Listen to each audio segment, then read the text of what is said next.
Hello, Steve White, Steve Arts 89 here. Well, I finally watched Rogue One. Been doing a Star Wars marathon, and I'm up to Rogue One.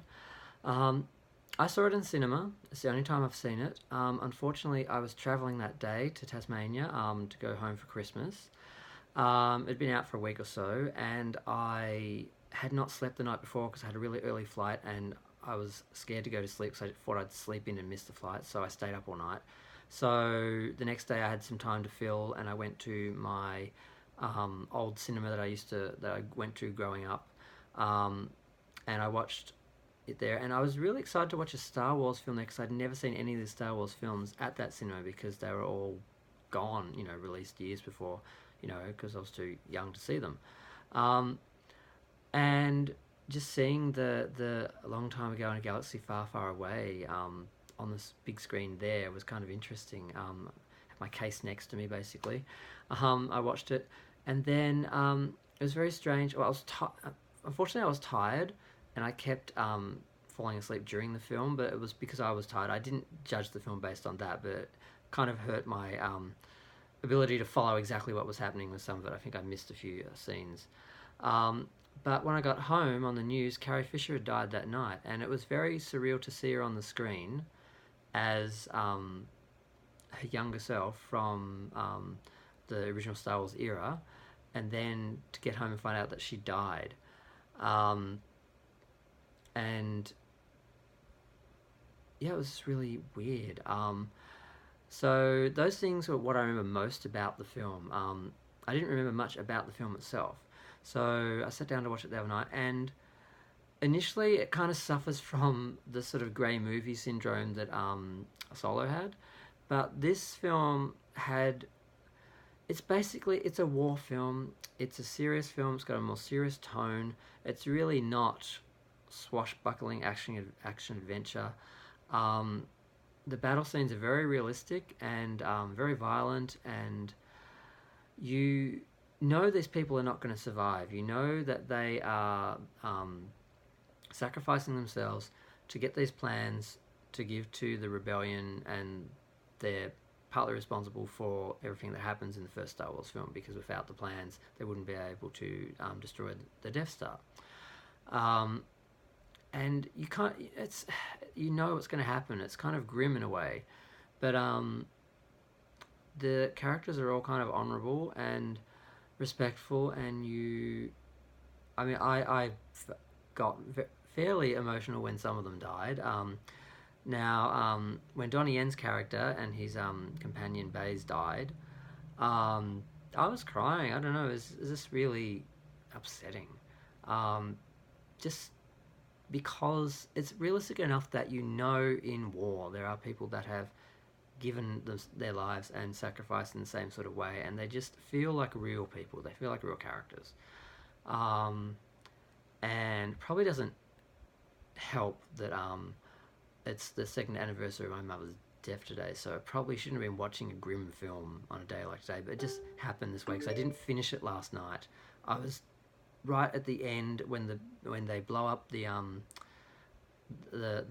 stuff at the base, and it's sort of the beginning of the last sort of big battle, and I just was like, I'm just gonna stop it now and watch that tomorrow before I watch the original trilogy, and that way I'm going to enjoy it more, because I was sort of getting tired and I didn't want to ruin it by watching it when I was tired, and I thought I'll save the best part for tomorrow. So I watched it, and yeah, I couldn't get past the war themes, that it is very much just a war film, and I'm kind of surprised they didn't Disneyfy it. It's not, there's no princesses, there's one at the end, but there's no silver lining. I mean, they could have really sold the film out and had these people survive somehow, and just other people sacrifice their lives, but we just don't see them.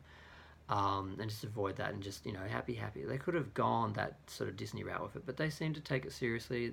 It's got integrity, and I found it very emotionally. I connected to it emotionally. I found it. I found the sacrifices all very sad. And Gina Cassian, the last shot of them on the beach is, I mean, it's pretty amazing.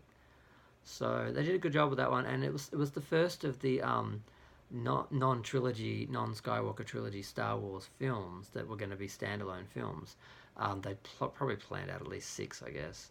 I'd heard about quite a few, and it did well. Unfortunately, Solo didn't, and that was the end of that. They turned the Boba Fett movie into the Mandalorian, which I'm guessing saved them some money because they don't have to pay um, George Lucas the rights for using the character.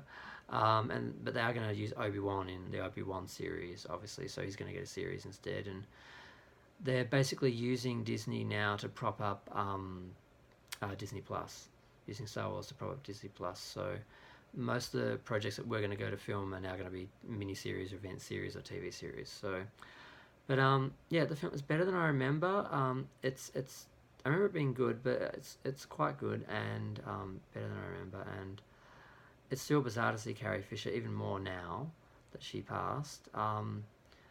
Not as weird as it was going to see The Last Jedi, knowing she was in the film and the character was gonna. I thought she was gonna die in the film. So that was very strange to go and do that. And yeah, death wasn't a fun subject at the time. My mother had cancer, and I was thinking about, obviously I just got home to visit her when Carrie Fisher died, and so it's kind of hard to avoid the subject of death. So it wasn't any fun. And then yeah, the next year sort of was when she passed. So these two films are kind of associated, and I saw that the Friday before my mum died on the Sunday. So I associate both those films now with death, not just with Carrie Fisher's death, but my mother's death. So it's kind of hard to watch them as anything sort of fun. But I guess that's just my own personal attachment. But I'm pretty sure, even if I didn't have all that attached to it, I'd still see this film as very serious and dark and kind of grim, and action. The action is very serious and realistic, and it's not trying to be thrilling or entertaining. It's not like action adventure running through the phaser blast. It's these people are going to die. So it's got a more serious tone, and it's a good film. So I'm going to leave it there. That's my little review for that and my thoughts on that. Feel free to like or comment. Comments are fun. Thanks. Bye.